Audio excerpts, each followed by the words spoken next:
Good evening, Leroy. How you doing? Good. How are you? Oh, it's just peachy here. It's finally starting to get warm, which I'm Oh, always a is fan it of. 80, 50, 70, Oh, 40, 80, 50? yeah, because I know on Sunday here it's going to be, Saturday it's going to be like 85, and then Sunday I think it's going to be 55. And I hate that so much. Just like this past Sunday here was fantastic. It was like 74, and it was kind of a breeze was blowing too. It just felt fantastic. Felt fantastic. Because I don't know that I necessarily want it to be like 90, but I'm just sick of the cold. I'm sick of it. So I complained last year about how the Cubs are on. Wait. You complain? No. When have you ever done that? We never do that on this show. We never do that on this show. We've never complained about anything. I complained last year about how the Cubs are on Marquee Network, right? Where are the Reds on? Where are you guys on? Reds TV now. Reds TV, okay? Because everybody's on their own stupid individual network, right? Well, because Reds are now MLB, so they're on MLB. So I gave the MLB $100, and I can watch them, all year for $100. Sold. Okay, so the Cubs are on Marquee, and I fought for years against getting Marquee because the Cubs were awful. Well, last year the Cubs were finally somewhat decent, and I went, and the Cubs weren't on Hulu. They weren't on anything, so I eventually succumbed to my pressure, and along with my parents, we went in and spent the money for monthly, to go in on the Cubs so that we all could watch the Cubs play baseball. Well, this year they're on Hulu. So I'm just like, hey, Mom and Dad, so how much are you actually watching the Cubs games this year? Because I really don't want to pay for both of them, but you'd see, I'm lucky that the Reds finally went into this, and they're just on the MLB app, and it works great. I've had no issues with it, and I've enjoyed it. Just because I know that it's consistent. I know I'm not gonna have to worry about anything. And one of the things, so they were on the FanDuel Sports Network last year, and one of the things that always, and this is such a weird thing that it bugged me, but it was more just like an inconvenience. Is that so? I would usually watch it using just my Xbox, because I use my Xbox just as if it was a smart TV, like as if it was a Roku or whatever, just because usually that's what I'm on. And once the game ended and it would go into the post-game show, it wouldn't just automatically transition to the post-game show. I had to back out and go back in and restart and hit another button to hit the post-game show. Same thing with when the pregame show went to the actual game. I had to... Okay. And it was just like, is it really, like, it took me 5 seconds, but it was more just like one of those things that I would be in the middle of doing something, or I'd be in the other room, and because baseball is the perfect sport to kind of go back and forth on you're doing laundry or something. And it was just, now it's perfect. It goes seamlessly all the way through, and I love it. And the thing that I hated was last year, if you missed the game, you couldn't rewatch it. You could watch like the 10-minute recap, but if you missed the game, you couldn't. Now that's on Hulu. Now, I'm literally watching the game from this afternoon because I had a horrible day at work, and I can actually sit and watch it now. But it's one of those things where I couldn't do that last year, so I enjoy that I can actually rewatch the game in its entirety now. Yeah, see, I've never been a big rewatch game guy. Especially Reds. I don't know, maybe if it was a big win or something, if I missed it, I would go back and rewatch it. I don't know. I've just, I don't know. It just doesn't. What about other sports? Is it just baseball, or is it just is it sports in general? I mean, even Kentucky. So Kentucky, because they play a lot when I have high school games. It is rare that I'll go back and rewatch the game because I already know the result from that. It's rare for that. Steven, I don't know that we need you. I'm just saying. We don't need any of that to open up the show. But like if Kentucky, it's unimportant. But like if Kentucky is a big win, it's rare that I'll go back and watch it. And for the Bengals, it doesn't really matter because it is very rare that I'm not watching a Bengals game live. And in the case that I'm not watching it live, I'm recording it, putting my phone on Do Not Disturb, and I am watching it as if it were live where I don't know the result. And I'll tell you one area where I've really, really struggled with that is IndyCar. Because I have so much stuff of mine that's automatically programmed to like give me like notifications and just, hey, have you checked this? Have you done this? Make sure you sign up for this. Make sure that it's everywhere I go. Like it's Reddit, it's Twitter, it's Instant. So I have to almost avoid. I really like have to just avoid almost everything if I'm trying to avoid. Well, see, what's funny I'll almost start all my conversations with, I haven't watched the race. Do not tell me anything. So you're telling me that you don't want me to just randomly be like, Danica Patrick won. It happened. See, I could just see the best part is I could literally just go give me a list of IndyCar drivers and just randomly say one. And my luck is that guy would actually win that race, that week. Be like, oh, it was the number 14 car. He won. I don't even know if there is a number 14, but I know. Well, so that's Chris's favorite driver. So if he won, you probably hear the screams all the way from Taylorville. So you mentioned the whole part with that. So the Bengals, the first time they played a Thursday night game when I had a Thursday night football game, what happens is on our streams, and Steven sees this, is that I have on my computer, I have the comments running through. So like our Facebook comments for those watching live. I like that because it allows for me to, honestly, it gives me an idea to know whether something has gone wrong on the stream or our crew members are screwing up or something. It just allows me to kind of keep tabs without having to truly keep tabs on it. And there was a moment when that happened where somebody, I guess they knew I was a Bengals fan, so they were probably trying to be helpful. And they put in there, Bengals just took the lead 7-0. And I looked down and all of a sudden I see my crew member cover, because he knew he'd cover his hands over my laptop. And I'm like, what is wrong? So I moved it and I saw, I was like, dang it. I was like, well, if you see that again, just hit refresh. So it completely clears it. And then I think I said on air, please don't comment the scores from the Bengals game. I haven't recorded at home. I don't want to know. But yeah, baseball season. No, we're 1 week in. The main thing that I kind of really wanted to talk about today, because I think to me, it's been my favorite thing to watch through the first week of the season. Balls and strikes. You know what it is?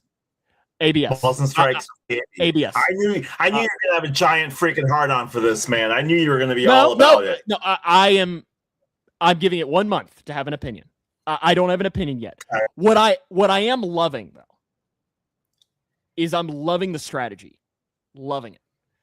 Because it is so fat. Because, I mean, when is the last time, in all seriousness, that there has been something like this added to a major sport that had this much strategy involved? The National League had the DH freaking... Well, the DH wasn't part of the National League. But I don't know that it's a different kind of strategy, though, I feel like. Because, I mean, with this, it's like, when do you use them? The Reds played the Red Sox, the game that I know Paul did it with the CB Buckner thing, where he missed a ton of balls and strikes. Roman Anthony in an at-bat with nobody on in the fourth inning, challenged back-to-back, and ironically enough, CB Buckner was right on both of them. It's the only two he was right the entire game. So they lost their challenges for the rest of the game, and it would have been a factor of they could have used it a couple of more times, but they didn't have that opportunity. And Steven makes a good point there. I'll tell 100%. You, the very first time that I witnessed this was actually a minor league game. I went to go to Tampa Bay, and I told this story on this podcast before. I think you came back somewhat in favor of it, right? I was pretty adamant against this actually until I went to see a game in Tampa Bay. Bradenton Marauders had a game, and they had this, and it was so not a factor in the game as far as how quickly it was implemented, that it became one of those things where I'm actually more against the pitch clock than I am against this whole ABS. is the baller strike type deal. And I'll tell you, who hates this the most is CB Buckner. So it's fantastic. So, but I will say, and I put this in my notes for later on, but umpires are really good. I mean, umpires are really, really good at what they do. They really are. And this really shows that umpires, for the most part, are really, really good at their job. Because of how well they do. I guarantee you, if you got one of us that was behind the plate calling it, we would not be that good at it. Oh, no. You know what I'm saying? Like a lot of us sitting at home are like, oh, that's a ball, or oh, that's a strike. The part, though, that I love the most about it is, like Steven said, is the speed of it. I love that you have to decide right away whether you want to challenge it. Because in all seriousness, I would be okay if I don't like the close play at first base. Let's let our replay guy watch it for 20 seconds so before we make a decision for that. NFL. If it takes you 5 minutes to figure out if it's a catch or not. No. I'm saying the delay of whether they want to challenge it or not. Oh, okay. So because the manager will hold up the sign. Hold on, our guy's looking at it. Yeah. That's what I like about the ABS is because it doesn't bring anything into that. You have to decide right away. And I like that because it keeps the game moving. And one of the things that I've loved is, because the strategy of it is what I've just really been intrigued by. And I'd love to talk to some manager, just how they're handling it. Because, they talked about it on the Reds pregame show of, most managers are not allowing pitchers to even challenge. They're allowed to, but because in a pitcher's eyes, every pitch they throw is a strike. Yeah. You know who would have loved it? Doing that. Joey Votto would have loved it. Oh, what's interesting I was literally just listening to an interview he did with Jim Day, who was the Reds sideline guy. And he asked him, said, I think Prime Votto would have been really good at it. And what's fascinating is that Votto said ABS was the reason he retired. And he told a story that the last at-bat he ever had in the minor leagues, he got up there, and I think he said the first pitch was a curveball that he swung over top of. And then the second pitch was a fastball right down the middle, and he thought it was outside, and he tapped his head, and it ended up being right down the middle on it. And then third pitch, he swung and missed that, and he said, I know that I'm missing pitches, but now I've lost my real weapon, which is knowing the strike zone. And he said that was the time that I knew that it was time for me to retire. I don't know, man. I don't know. But maybe older Votto, fine. But I still maintain younger Votto as far as just because he was so good at knowing. Tony Gwynn would have killed with a freaking ABS, dude.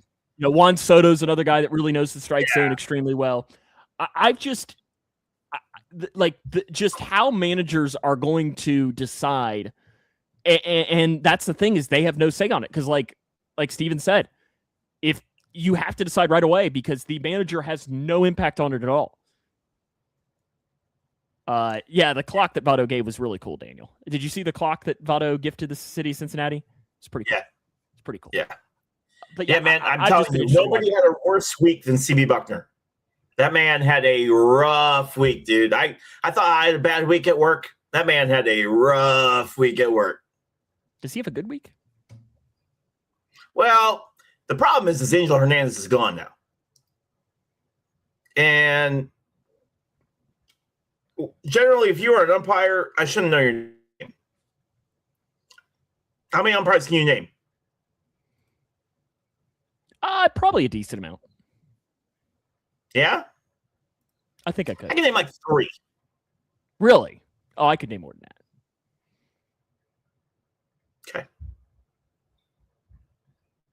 I'm just saying,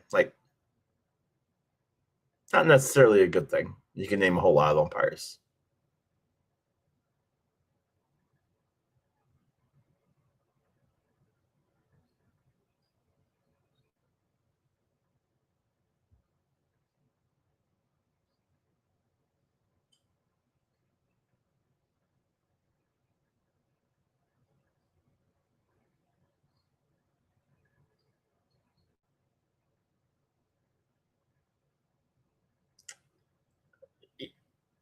either you froze or I froze or whatever. I have no idea what's going on. I'll just entertain, or maybe I won't entertain. Maybe nobody can hear me. Maybe we're all just doing nothing. I have no idea what's going on. I don't know if Sam's here. I don't know if I'm here. No idea what's up. So, just sit here and hang out with you and see what's going on. Paul, if you can hear me, if you can say, like, maybe I'm here, maybe Sam's here.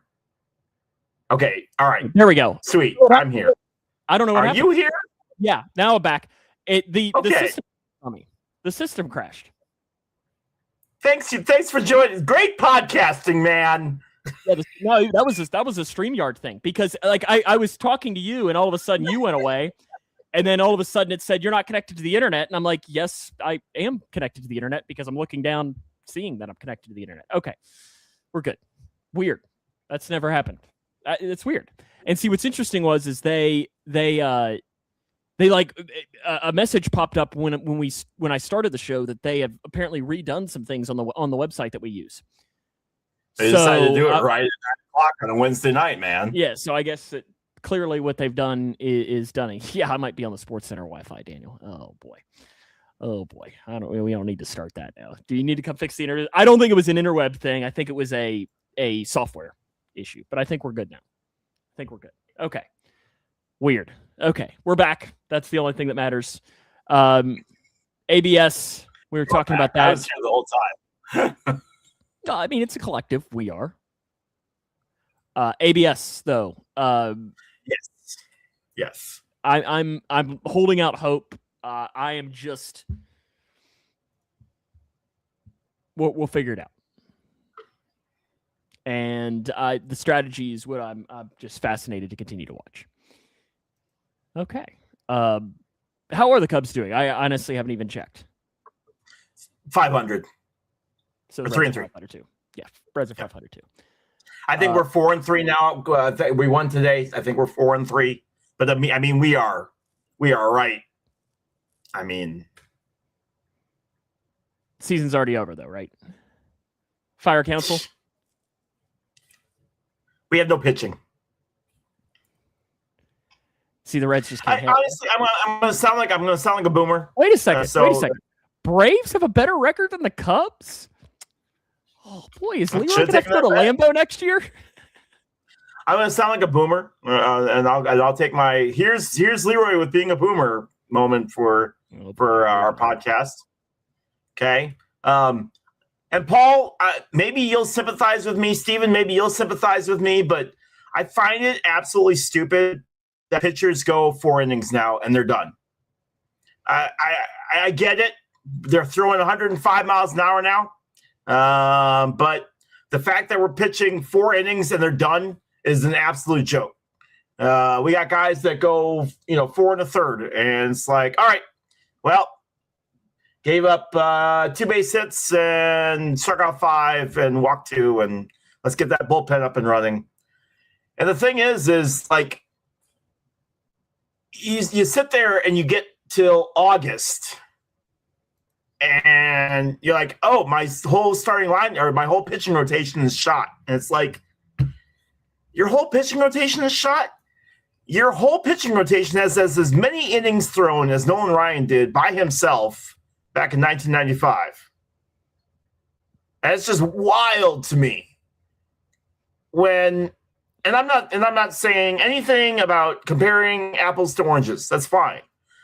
But at the same time, let's not act like Nolan Ryan was throwing 80 miles an hour, because he sure as hell wasn't. We can talk strategy. We can talk about, the game's changed, all this, blah, blah, blah, and all this analysis, and we've got all this extra computer analytics and all this stuff. But, man, 4 1/3 innings pitched, that is something. Right now, I mean, obviously the main reason is these guys just aren't stretched out enough. After a month of training? Yeah, I don't think they are. I think you're really trying to protect these, because I mean, you've seen Tommy John surgeries continue to go up. I know. Managers are scared to death because there's just more on it. And then I know you'll grumble at this, but one of the things is the analytics of the game of baseball show. I mean, it is fascinating to watch the difference between pitchers the first time through the lineup, pitchers the second time through the lineup, and third time takes a huge jump, which when you think about it, makes sense. If you give Juan Soto a third chance to see a guy in the period of an hour and a half, he's probably going to have more success. So that's one of the main reasons too, is that third time through the order, when you look at those analytics, it shoots up for a lot of those guys, and managers are thinking, well, yeah, it might come back to bite me later on in the year, but I'm trying to win games right now. And you will never see consistent pitchers pitching 7 to 8 innings ever again. And that's fine. That's fine. But the home run, strikeout, walk game, and then to sit there and say, oh, it's all strategy, is really starting to get old for the game of baseball. You sit there and you preach analytics, but really, I'm watching this. I'm watching this, right? There's no small ball. There's no strategy in this. It's I hit the ball bunning? As hard as I can. Huh? You want bunning?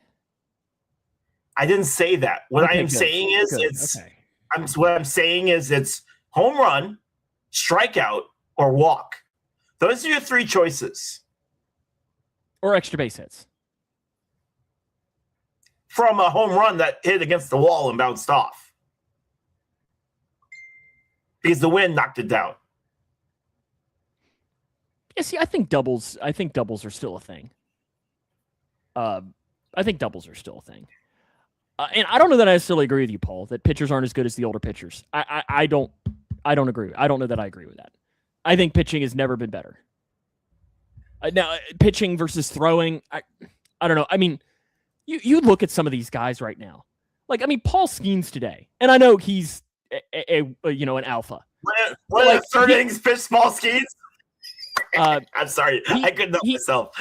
He today, like, he throws like a 99 mile per hour cutter.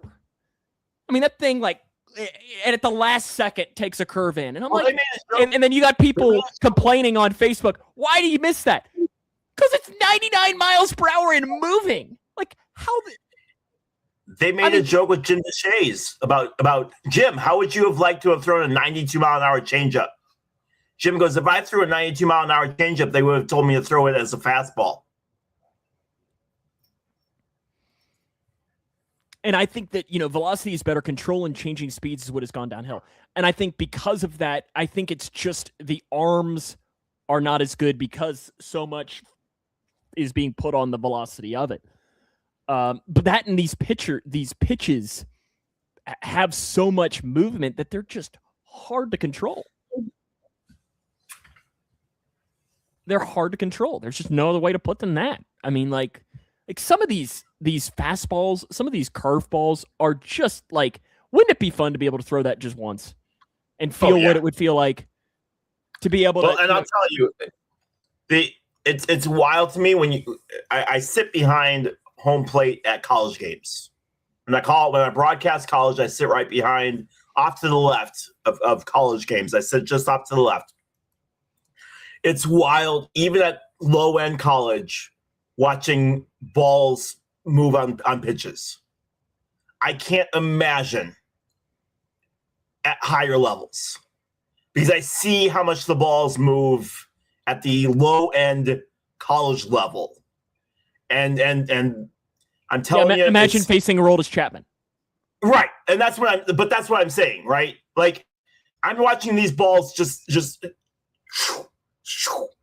it's crazy when you sit behind home plate and you see these batters walk away from the batter's box, striking out, just going like that as they walk back. The one guy walked back to the dugout and goes, "Good luck." Yeah.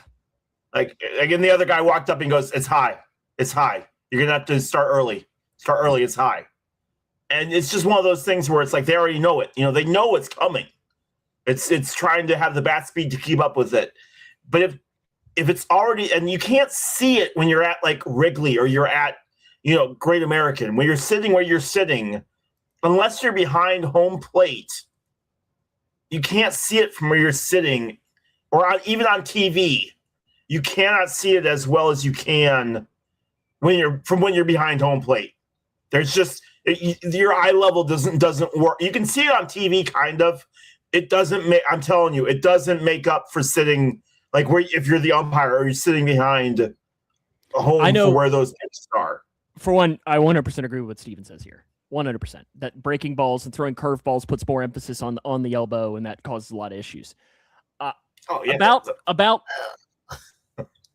4 years ago, maybe 5, I for my dad's birthday or Father's Day or something, got tickets to the Reds against the Dodgers, and I got really good seats. Like, we were behind home plate. We weren't in like the diamond seats is what they call it at the Reds, but we were probably 20 rows up back.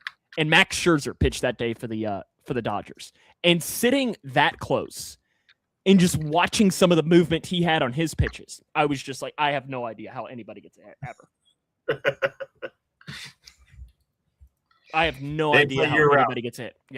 Yep. And some of these coaches just run these kids into the ground.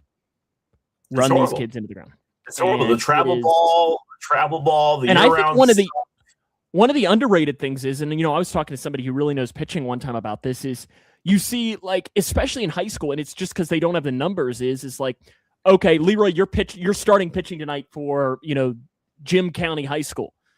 And you go 5 innings, you throw 95 pitches. Okay, you're coming out of the game. We're bringing in a reliever, but hey, you're going to go play right field now.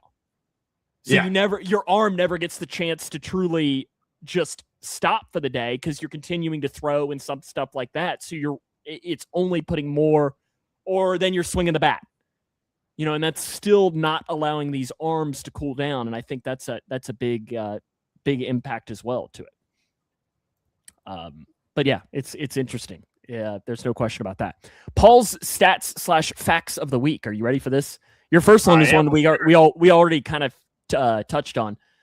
There were 6 strike calls by CB Buckner overturned by successful ABS challenges in Saturday's Red Sox-Reds game. And it would have been more if the Red Sox didn't blow their 2 right away. Yeah. The first walk-off grand slam happened for the Braves back on the 28th of March. And it was the first time they'd had a walk-off grand slam since 2010 against the Reds, hit by Brooks Conrad. There's a name for you. Hadn't heard that name in a while. Is that your player of the day, Brooks Conrad? Yeah, well. And then I have a lot of Braves players today. That's my hint for the day. I have a lot of Braves today. Here's one that I know is not your player because he was your player last week. Tom Glavine. He started his career in 1987 with a 2-4 record and a 5.54 ERA. And finished it in 2008 with a 2-4 record and a 5.54 ERA. So he started and finished his career with the same record and same ERA. Pretty cool. Steven says, after Hannah's surgery, her doctor said injuries are 300% more likely if kids don't take 10 weeks off in a year's time. I don't deny that at all. I think they're doing too much. And I think it's important for a kid to be a kid. Well, yeah, you're taking away kids' childhoods, man. Be a kid. That's the problem. Play video games. Go play in the creek. Go, be an idiot. Be safe, but be an idiot. And yeah, I 100% agree with that. That's the problem that you run into is we're taking away all these kids' freaking childhoods. And how many of them are actually going to be playing at the next level?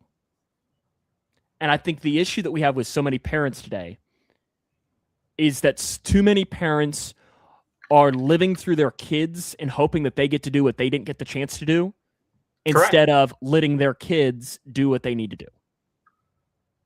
And I know we see it all the time at the high school level. See it all the time. Well, yeah. There's too many parents that are trying to too many parents that are trying to live through these kids. Yeah, you said it, 100%. And the problem, and I talked about this when I did that PA announcing for 6th grade or 5th grade.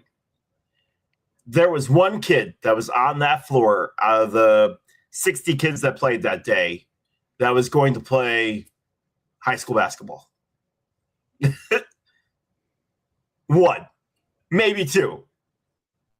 That's going to play high school.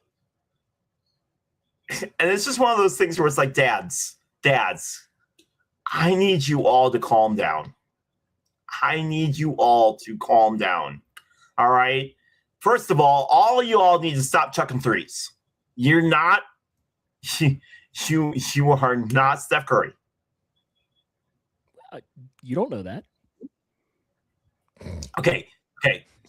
Much like I'm not Tiger Woods. I should not be aiming for the green, right? All right. But you could make your car go upside down. That's true. You can do that kind of driving he does. I'm just so tired of these parents who are like, my kid's so special. My kid can do. No, your kid cannot. Look, I knew what I could do when I was in 5th or 8th grade. I was good at shooting free throws. That's what I was good at. You cheered hard too. You cheered hard on that bench. Yep. But I was 88% from the free throw line. Okay? I was really good from the free throw line. And that's where my strengths were. That's fine. I knew what my talents were. I was good in the jazz band and the vet band. But Stephen, like you said here, that's one of the things I respect about you the most. Is like with Hannah. Like, I know you will if she comes to you her senior year and says, you know what, I don't want to play college basketball, I know you wouldn't force her to do something like that. I think that's admirable as a parent, because I think sometimes parents want to live through their kids so much that or at the same time too, and I think this is important, is that parents get too involved in the recruitment. And be like, oh, I want my kid to go to Illinois Springfield, whereas the kid really wants to go to Center. Yeah, and it needs to be the kid's decision. Now, should the parent have a say in it? 100%. But I think it's important for the kid to make a decision for that. Yeah. Now, if Gino starts calling Steven, then maybe you tell Hannah, yeah, you're going to play for UConn. So. But hey, if that happens, then I want to shake his hand when he comes to Cougar Dam. You got your player of the day? I do. Hold on. Maybe Kenny Brooks, Stephen. That would be fun.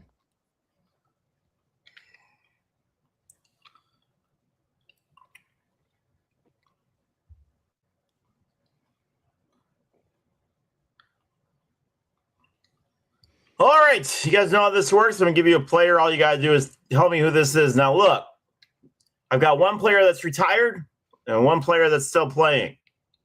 All you got to do is tell me who they are. Sam, you're going to struggle with this first guy.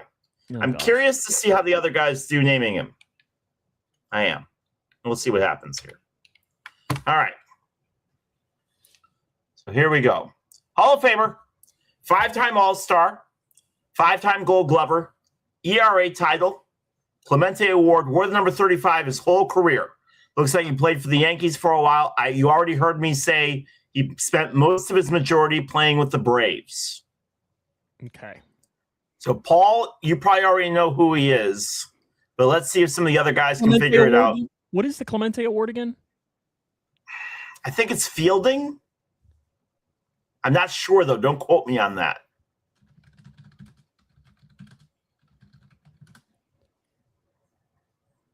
Best represents the game of baseball through. Oh, this is like the Walter Payton Man of the Year. Oh, yes. The best, yes. So it's like the Walter Payton Man of the Year. Okay, so this is a good dude. Okay, so it's not John Smoltz. No.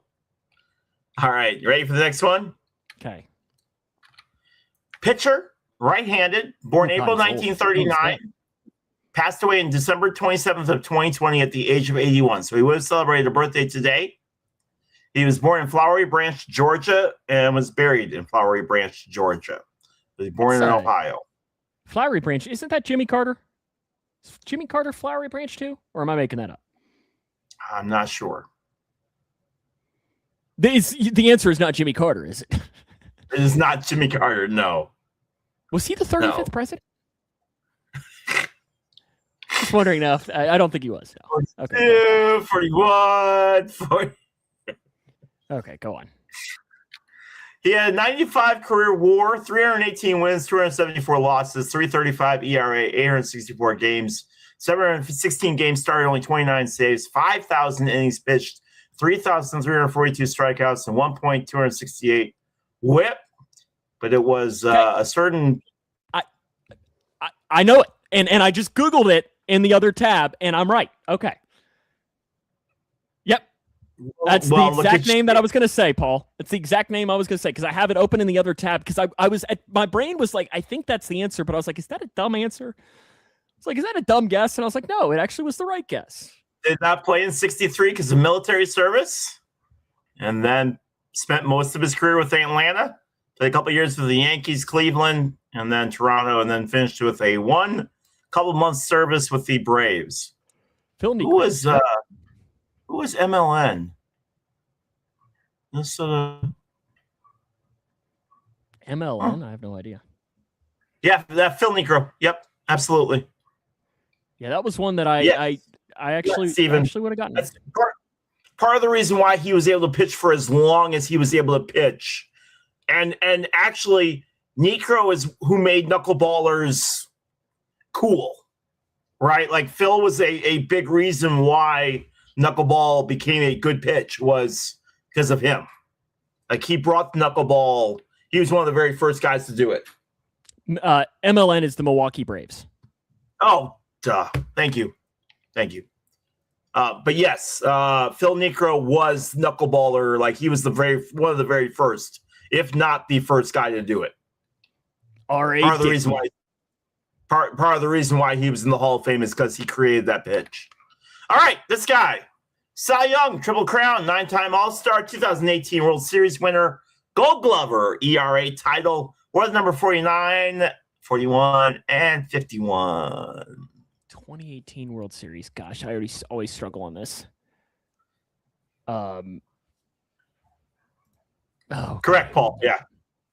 Boy, R.A. Dickey had like 3 years there where R.A. Dickey was untouchable, man.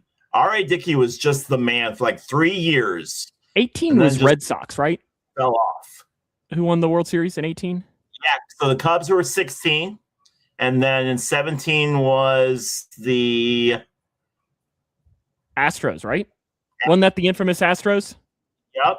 18 was Red Sox. And 19 was the Nationals. Yep. And then 20 was Dodgers. Yep. Because COVID. Yep. So this is a Red Sox pitcher. Charlie Huff was like, so you want to know what's crazy, Steven? So I have a Charlie Huff Marlins card. And like Charlie Huff was like, started pitching like 62. And I found it wild for me as like a kid to have like a 1992 baseball card for a guy that started pitching like in like 62. I was like, dude, like he was born like 45. Like, how is he still playing baseball? Like that was wild to me as a kid. I just want like, he was alive when the Beatles were like still around, man. Like that was wild to me as a kid. This isn't Dallas Keuchel, is it? It is not. Okay. It is not. Ready for the next one? Is that White Sox on the left? It is. It is. Okay. Interesting. Okay. He did, yeah. Yeah, but like the card that I have of him when he played for his last team was with the Marlins, and then he coached for the Marlins before he retired. Like he played and then he coached for them like for like a couple of years. I put his name in there. Wonder who it is. Dang it, man. Oh, I messed it all up. I something tells me that it's Chris Sale. Am I right? I messed it all up. Am I right? Is it Chris Sale? Yes. Good grief. I messed it all up. Wow. Oh, what a okay, bum. You know what? I'm sorry. You earned that. As I do it, I'm surprised I don't mess it up more. I really am. But yes, that was Chris. We would have all gotten that. I forgot that Chris Sale was a White Sox. Yeah. We would have gotten this one though. Yeah. Okay. You got a couple of tidbits before your colleges. You're going to be very excited at your colleges for this week. I've got a theme for you this week. All right, let's hear it. Hands away from the keyboard. Let's go. No, did you have any tidbits first, or did you? Oh, yeah. Sorry. Yes, sorry. All right. What do we got for you? Jack Pugh, former tight end on Wisconsin's football team, who stepped away from football 3 years ago, citing mental health issues, has passed away. He was 24 years old. CB Buckner had a horrible week. Balls and strikes. Umpires in general have been pretty good, actually. 93% so far this year. Tiger Woods is stepping away from golf to seek treatment and focus on my health, he said in a statement Tuesday. On Friday, Woods was charged with misdemeanor DUI. I wouldn't know anything about that. With property damage and refusal to submit to a lawful test stemming from a rollover crash in Jupiter, Florida. Dan Hurley continues to be the biggest a-hole in all of sports. He said he thought the ref just wanted a chest bump to celebrate his win versus Duke. Well, you do know that Roger Ayers, the ref, he, for one, that ref, so two things. For one, they asked him after, said like, he was like, what? It's like pretty much said there was nothing there whatsoever. But Roger Ayers is a longtime ref, and he did a game at Western, and I was covering it, I remember. And there was a really bad call at half court. I don't remember necessarily as to whether it was they called a foul and it wasn't, or they didn't call a foul and it wasn't. He was not the ref that was in position to make that call. But I remember they were like, I think it was during like a TV timeout, and he walked over and he was standing by us and he goes, guys, I'm going to be honest with you. He really screwed that one up or something. And I remember we were like, oh, that's kind I've had a couple of refs come over to me at college games and be like, there was nothing there. Where was there? That's pretty funny. That's pretty funny. It's just funny. Yeah, but it was funny that Rogers. Yeah. Puka Nacua is checked into rehab as well. That was just a couple hours ago today.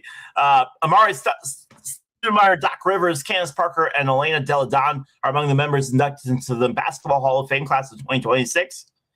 Cue all the Celtics fans mad that Doc Rivers is in the Hall of Fame. After experiencing firsthand the nuances of flag football, Sean Payton says he would be, quote, surprised if there are any NFL players on the U.S. team in the near future. Earlier this month, he coached the flag football team made up of NFL players, captained by Tom Brady. 7'9" Olivier Roux posted on social media saying he's entering the transfer portal out of Florida. I will never get tired of seeing guys look at him in the NCAA tournament going, huh? What we need is you to. By the way, I just want to point out, you to take a picture with him. Well, and that's my point. I just need you guys to understand. He's nearly 3 feet taller than you. But here's my point. Every time you see one of those guys standing next to Olivier, that's how I look. Whenever I talk to anybody, that's just in that's fact, me. Now that I'm thinking about it, our difference in height is pretty close to the difference between that picture and Olivier Roux. Pretty close. So it's kind of funny. That's my point. Like whenever I walk with anybody, that's how I am with everybody. Steven, he's over a foot taller than you. That would have to be really weird for you. John Tortorella has been named the new head coach of the Vegas Golden Knights. Former head coach Bruce Cassidy has been relieved of his duties. For you non-NHL fans, this is the equivalent of I'm trying to think of how head coach. Well, the thing is, he just won't go away. He's not a good head coach. He just won't go away. And the thing is, Cassidy was actually a fairly decent coach. Like, he was really good. But, like, I don't know. He won't go away. And there are certain coaches you just want to just be like, dude, go away. I don't want you here. A guy that was 7'4". That's wild, Steven. I've interviewed a guy who was 6'10", and I just need you to understand. As a 5'4" dude, that's too tall. Okay. Max Verstappen, F1 driver, has said he's considering retiring from F1 at the end of 2026, admitting that he's, quote, not enjoying the sport. Connecticut's Sun franchise is being sold to the Fertitta family to bring the WNBA back to Houston for a record-breaking price for a WNBA team of $300 million. Jason Hayward, World Series champion, 5-time Gold Glove winner, retired Friday after 16 seasons in Major League Baseball. Didn't even know he hadn't retired yet. Head by a baseball. Tom Brady says he explored the possibility of coming out of retirement and returning to the NFL, adding that the league did not like that idea very much. Well, yeah, Tom, you own the team and you also are a broadcaster. No, I guarantee they did not like that idea very much. Those are my tidbits for the week. NCAA Final Four is in for both men and the women. Sam, who are you picking to win everything? Arizona was my pick to begin the tournament, so I got to stick with them. Anybody but Illinois. I'm just happy that Duke got knocked out. I will never hear the end of it. I just need you to understand. I don't care. The sound that came out of my mouth when the guy from UConn hit the game-winning shot to beat Duke, I was what was Boozer doing? What was he doing? Like, I need somebody who knows basketball better than me. Oh, what do you think? To explain to me. Steven says, "Go Illini." See, I kind of want that to happen now too. What do they say? Do they have like a Go Big Blue? Do they have a? No, they do this. Everyone in the Big Ten does this stupid like spelling out their names, like OHIO, ILLINI. It's the dumbest crap ever, man. Stop spelling. And Northwestern doesn't do that because they can't spell? Is that what you're saying? No, we're too smart to spell. Stop spelling. Y'all are idiots. Fun. Yeah, I'm excited, though, to watch the Final Four. I'll be watching it. Okay, you ready for real college or not? Yes. I told you this was coming. So your theme this week is these are all California State universities, okay? Oh, no. You have to tell me whether it's real or not. If it is a real California State University or if it is not. Are you ready? Because there is no way in you other than just a complete guess. Okay. If you are walking over this way, you need a... yeah. All right, let's go ahead. California State University at Monterey Bay. Is it real or is it fake? Real. He says it's real, and it is real. Good job. 1 for 1 to open up. California State University at Redwood Coast. Fake. It is fake. Okay. California State University at East Bay. Fake. That is real. That is real. Okay. Shut up, Steven. We're not doing this whole Polytechnic crap. Good idea for next week, Steven. California State University at Sierra Valley. Ooh, fake. That's a good one, isn't it? I hate you so much. It is fake. California State University of the Channel Islands. Fake. That's real. Oh my gosh. No, you did not. California State University, Golden Valley. Real. No, that's fake. California State University, San Marcos. Real. San Marcos. That is real. Okay, good job. California State University, Inland Coast. Inland Coast. Real. That is fake. Doug says, I think if the Illini wins, Leroy has to wear an Illini shirt. Absolutely not. Illinois, St. Louis, or Green Bay? St. Louis. So here we go. So what they do on one of the Bengals podcasts that I listen to is they do what they call a run, pass, or boot. Run meaning it be the first, pass meaning it be the second, boot meaning never. So if you're doing St. Louis, Illinois, Green Bay. So you'd run with St. Louis, you'd boot Illinois, or you'd pass on Illinois, and you'd boot Green Bay. Interesting. Okay. Yep. California State University at Bakersfield. Illinois real. Shirt with a cheese head. Bakersfield's and a St. real. Louis Cardinals flag. It is real. And the last one, California State University at Desert Valley. 6-7. Real. That is fake. That is fake. Next week, Polytechnics. Steven has given me the idea. So it's going to be all Polytechnic ideas. Real. I think it's a great idea. Great idea to happen. Thanks, Steven. Who's got a Cardinals shirt?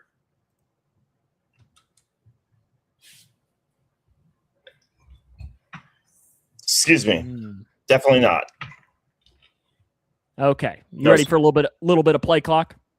Yes. Let's please. Yes. Thank you. Whoa, that is not how big it's supposed to be. That's big. Okay. All right. Would you like to ask or answer? I'll ask first. Okay. Maybe I can find my questions.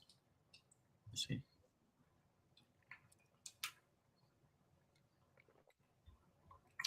"2060 Sam Gormley comes. You get to ask him 2 questions. What are you asking him?" God, I'll be 63 years old. God, I'll be old. I'll be older. I'll be almost as old as you are. 63. Wow. Shut up. Where am I living? What is my family?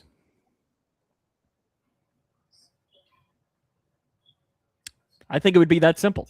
Especially if the questions had to be, I think those would be the 2 questions that I would ask. Where am I living? What is my family situation looking like? I think those would be the 2 questions for doing that. I mean, what went wrong and why am I homeless? I mean, in 2060, Leroy, I mean, how, like, in all seriousness, you would be, what, 90 in 2060? 78. You'd probably be like, I'm actually still alive, question mark, right? Well, can I help you? 78, wow. Yeah, because I'd be 63. Dang. I'd be old. Wow. Okay, 1 to 20. 19. What's something you've learned the hard way that you wish you hadn't?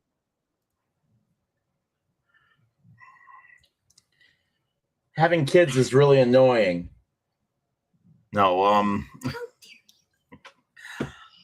let's see, something I learned the hard way.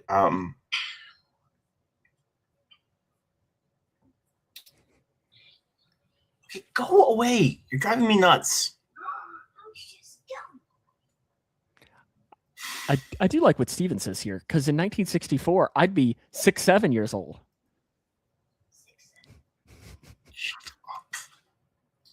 Honestly, you know what? I think the hardest part is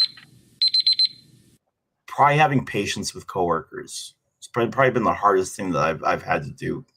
Adjusting from being in the military to being a civilian, it's been really, really hard. Making that switch.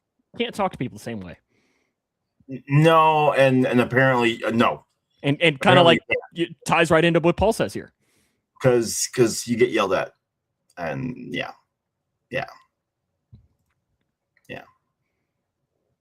Okay. I've tried for your question here. Not fun. How soon is AI going to take your job? And will AI take your job? I don't know. Because, I mean, I don't know that at the, like, I weirdly enough, I think the level we're at right now, we're safe. Because I don't know that anytime soon AI will be affordable enough and good enough to where it will be able to work at a lower level. Now, could we see AI work, high-level CBS games or something? Potentially. But even then, I think the humanization of that is something that I think we're going to be okay for at least a little bit longer. Now, if you're a sports writer, now that's where you're gonna start to see the changes. But then again, even with that, AI can't interview players after games, at least in a and get the humanization of that.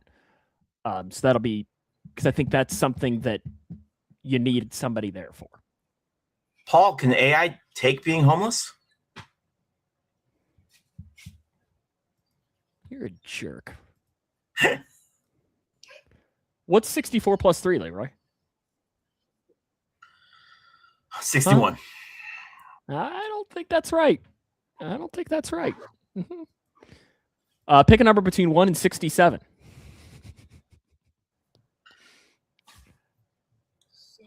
3. There you go. You're welcome. Yeah, dick. You're welcome. That's what we're doing here. What do you think motivates you more, fear or ambition? Let's see.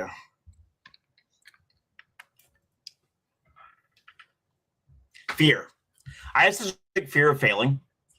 I have a fear of letting down my family. I have a fear of letting down, of failing at work. I have a fear of letting down, of disappointing. Heck, I'm the leader of a group on a fake game that I play, where I'm the leader of like 30 people in a text-based game called Torn. I'm afraid of failing at that. So failure is my biggest fear, yes, by far. See, I feel like I could answer that question. You don't even know what failure is. I have the biggest fear. What's that? When I raise my hand, people start staring at me. Well, don't raise your hand. I don't think that's great advice, Dad. I thought it was great advice. See, I think my answer to that question would be different every single day. Like, I think I could, ambition and fear, it's like a 50-50 for me of to what motivates you. Avoiding getting hassled. That's good motivation though too, Steven. Good motivation too. Like, you know what? When I'm on the radio, right? Like when I'm on the radio, I have a fear of making sure I say the right words. I have a fear of the Cubs absolutely sucking. I will not let the Cubs ruin my day. I will not let I will not let Chicago ruin my mood for 162 days. You got your new game here? I do. But hey, you want to come here and do that? Come here. You want to sing for a second? She's so proud. She knows all the words to the song. Come here. You want to sing it? Since you know it? Oh, now she's all embarrassed about it. That's my biggest fear when I sing in front of everybody. As my biggest fear, and every she knows. She knows all the words to "Go Cubs Go," and she's really excited about that. Go. Yes. Sam doesn't want to hear it. He's a Reds fan. That's the other team. Cincinnati, he doesn't like it. Ohio. Yeah, the Reds have their own. The river winds across the Mason Reds and have their the own Dixon they line. sing when they win. All right, we have a new show that we are doing, a new game that we are doing, and the game is basically where I'm going to give you 3 food items from different stadiums, and this has actually been a really hard game because stadiums are really secretive about their food costs, and this has been actually really annoying for me to do. I have struggled with this, but we've had some fun. I've had some fun with this. So, oops, that's the wrong button. So we will try to get this up and running for you here. Give me a second. And yeah, all you got to do is tell me. It's like Price is Right. So get the whoever guesses the price the closest without going over is the winner. Now for this week, and I'm kind of adjusting this as we go.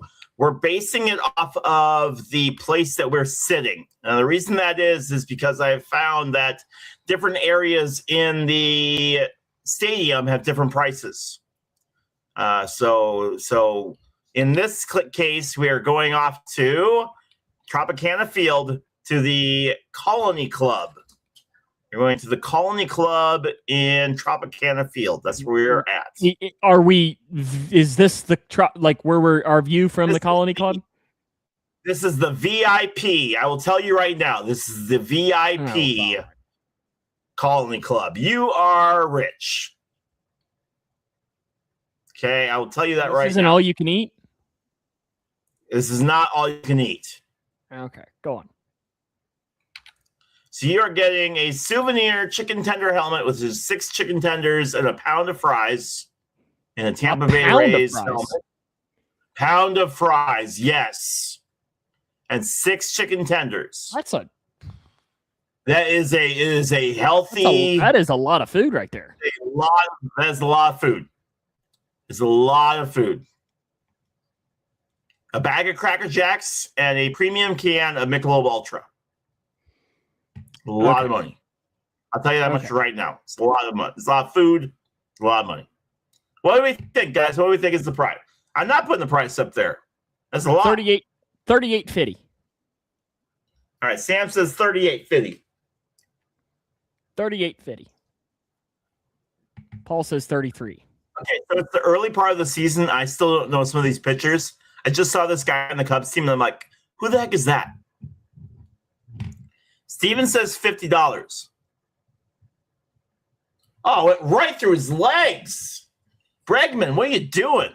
Doug says 40. Doug says 40. He kind of prices we right ready to go? I think that's everybody. We ready to go? 49-47. Oh, so Doug wins. Doug is the closest. Steven just misses it by 13 cents. Souvenir chicken tender at $26.99. How much do you miss it by? Oh, 53. I can't math. Souvenir chicken tender helmet is $26.99. And Michelob Premium can was $16.99. And the how much was the chicken? Jack $5.49. The chicken was $26.99. I mean, that's a lot of food. Like that's a lot of lot of food. I'd need a nap after I ate all that. Paul says that's insane. So $50 for some food at Tropicana. Now I will say again, this is the Colony Club, so this is pretty ritzy. I've been to Tropicana. You can get some pretty cheap food there. Well, now you can't get anything there. Well, yeah. All right, where are we off to next? You recognize it? Coors. Okay, and we are headed off to the Rooftop. Okay. Now the rooftop is great because you can get $3 beers before the game, which I found you can get at Busch Stadium too. But this is not before the game. Assume it's during the game. Okay. Okay. Assume it's during the game. So you get a Coors Silver Bullet, a smash burger, and some ice cream.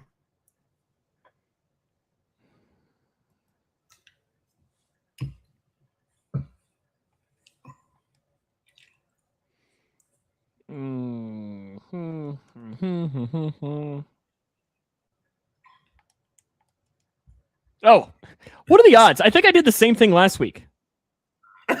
Where literally I had the same answer. $38.50.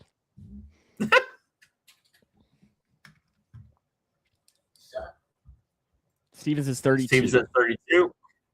Paul says 20. Paul says 28.50. What are you doing? Where's your mother? Because I think that smash burger $16. I think the beer's $13, and I think the ice cream's $9.50. Doug says 28. Who are we missing? We got everyone? That's everybody. All right. 32.50. Ooh, Steven picks up the win. That's the ice cream's a lot cheaper. $14.50. Coors was $12.50. Ice cream was only $5.50. That's not too bad for the ice cream. Okay. Next one. So there's our total cost. And again, I strongly encourage you to eat before you go to the game. Only 2 today? Only 2 today. Yep. We'll do another 2 next week. Only 2 on today's episode. Okay. Have you finally caught up on NASCAR? I have. Oh. Here's the thing. You are going to be upset that I did. You would have preferred me not. Why? You would have preferred me not.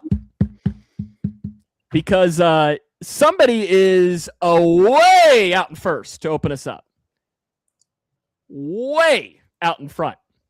Well, it sure is crap ain't you. I'm going to tell you this right now, that one person ain't you. Somebody has 233, somebody has 174, and somebody has 106. So here's what I want. I want you to tell me who is each. And then somebody also has 0. It sure ain't you. Who has 0? Steven. because he can't pick an active driver. Yeah. So who has 233 points right now?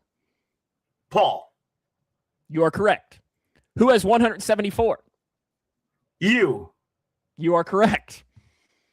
And you have 106. So Paul is right now way out in front. How is that possible? So Paul has the winning driver like 3 times. You have not picked the wedding driver at all this year.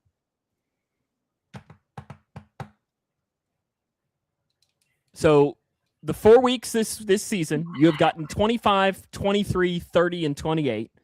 Paul has gotten 46, 61, 70, and 56.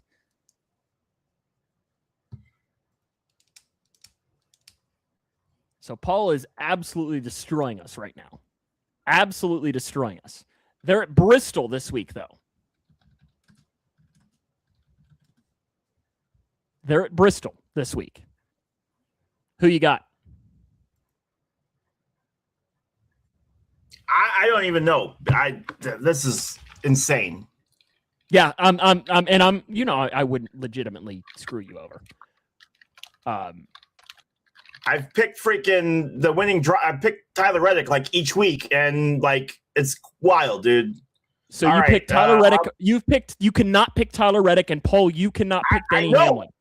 I know, because I picked him like crazy, and somehow I'm. All right, I'll go with freaking Blaney. Okay, that's wild, dude. I mean, if you want to go back and recheck my math, you're welcome to. No, I'm not saying you're wrong. It's just. Oh, look, it's Steven is going to pick a real driver. Steven's gonna pick a real driver and take Denny Hamlin. That's wild. Paul's taking Bell. I'm gonna go with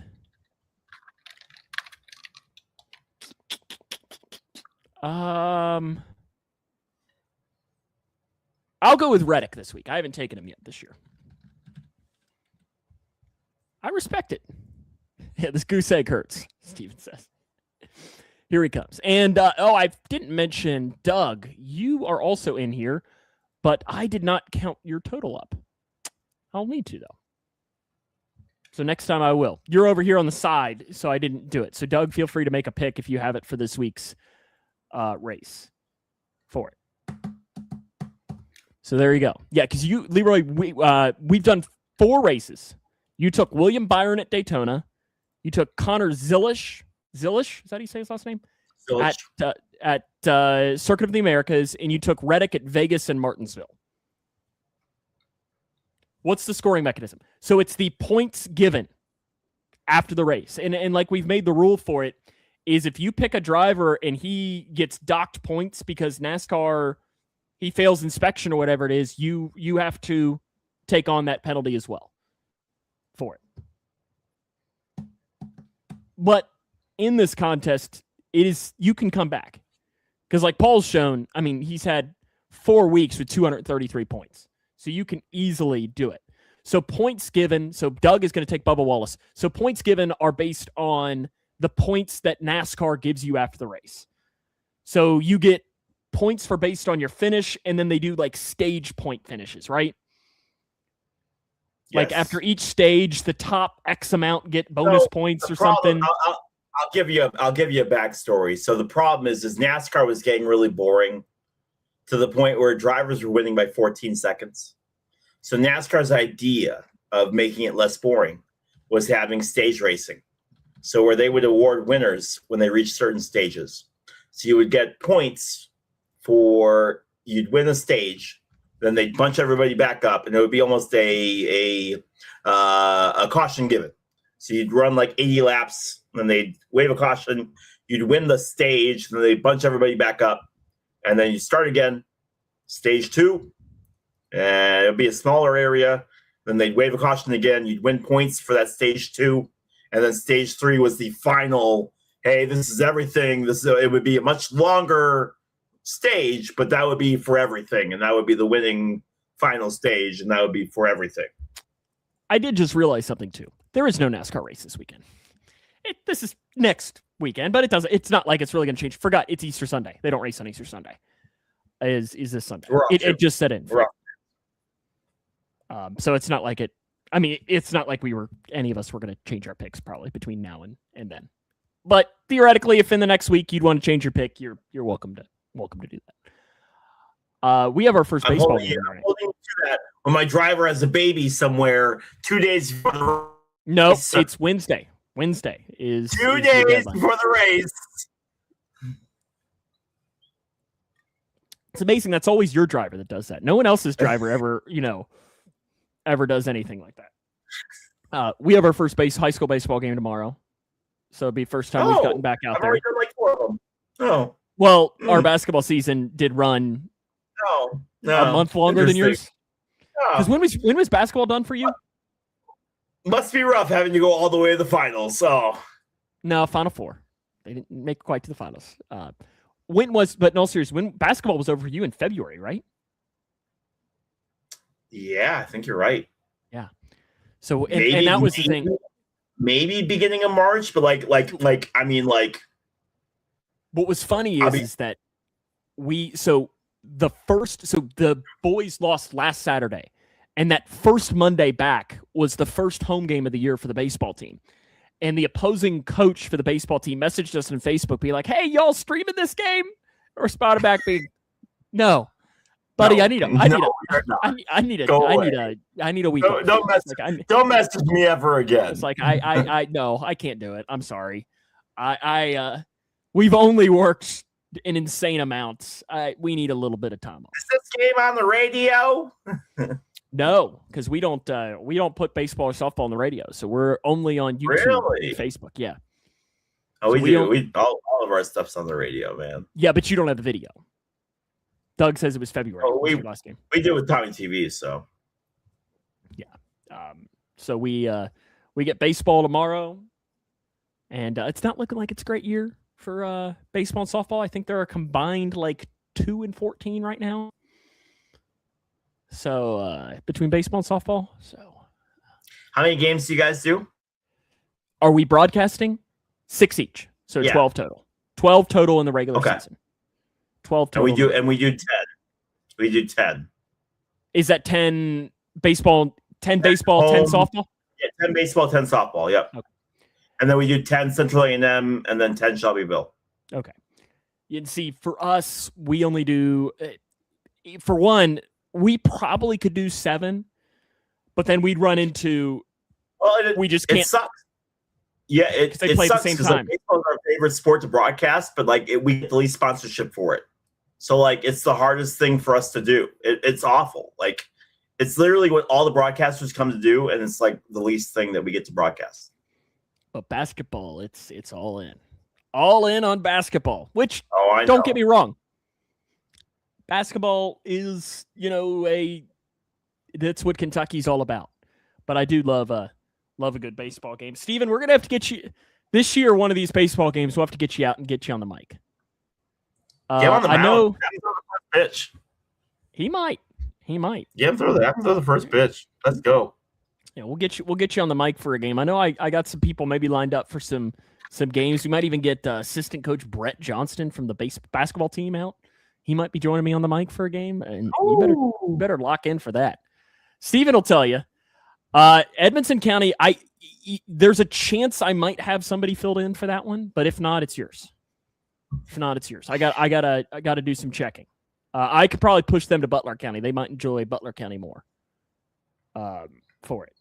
And Leroy, I think you're coming down to do the game against Warren Central, right? Yes, 100%. Good. 100%. We'll see you there. It'll be an awful time. 2 really bad teams going at it. That's fine. You'll come and do Taylorville softball versus Charleston, where the final score will be 0-0 after 16 innings. And they'll call the game because of light. They'll call the game because of darkness. So I know we had the region tournament game where I did by myself, where it was Edmonson County, Muhlenberg County, and I think it went to 13 innings. But it was one of those where I think it was 0-0, or maybe I think it was 1-0 through 6. and they tied it up at the end of the 7th. And it was one of those things, like the 9th, it was 3-1, and they scored 2 runs to make it 3-3. And it was one of those, like, it was just like, is this ever going to go? Bring your wallet. Ballpark prices are high, I hear. Luckily, the ballpark prices at Don Lee Field, I don't think, are quite as expensive as Coors Field. But you also cannot get a 6 chicken tender and a pound of fries and a baseball helmet at Don Lee For Field. $30. Yeah.